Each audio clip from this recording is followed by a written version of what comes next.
Assalamualaikum warahmatullahi wabarakatuh.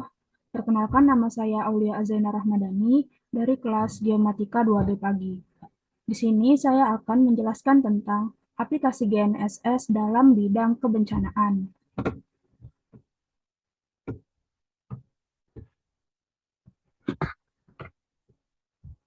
Yang pertama ada penjelasan peran GNSS dalam mitigasi kebencanaan.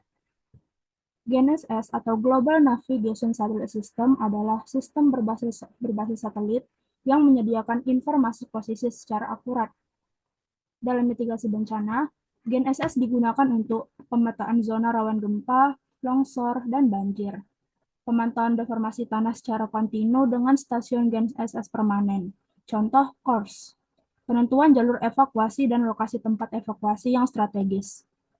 Contoh penerapan ini adalah GNSS membantu mendeteksi pergerakan lempeng sebelum gempa besar. Maksudnya adalah GNSS adalah sistem satelit yang memberikan informasi posisi secara akurat di permukaan bumi.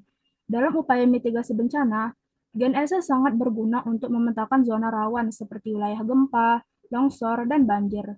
Selain itu, GNSS juga digunakan untuk memantau pergeseran tanah secara terus-menerus melalui stasiun permanen seperti CORS.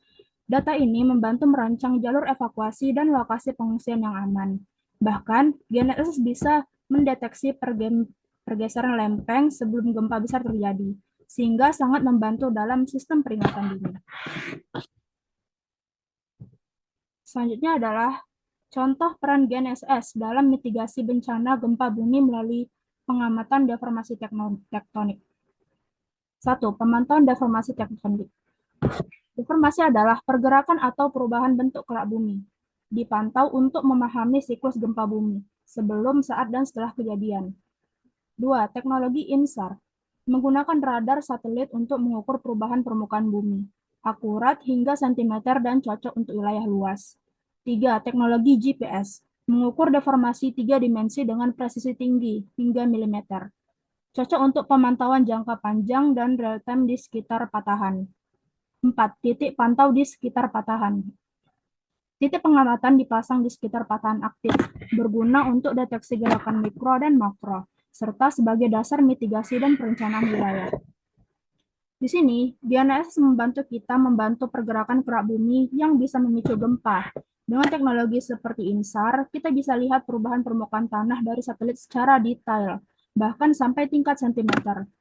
Pergerakan tanah secara 3 dimensi dengan sangat akurat. Titik-titik pemantauan biasanya dipasang di sekitar patahan aktif agar pergerakan sekecil apapun bisa tercatat.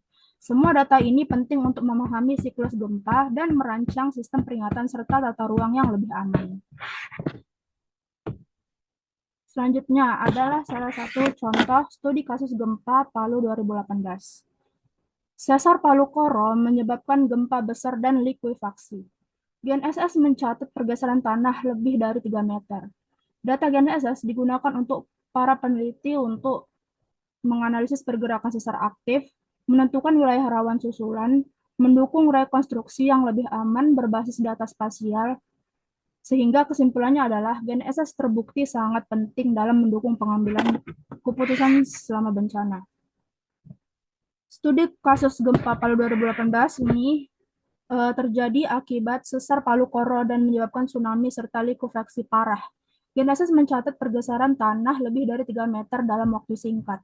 Data ini sangat membantu peneliti untuk menganalisis gerakan sesar, memetakan area rawan, dan menentukan zona aman untuk rekonstruksi. Dari kasus ini, kita bisa lihat betapa pentingnya teknologi GNSS dalam mendukung penanganan bencana secara tepat, akurat, berbasis data.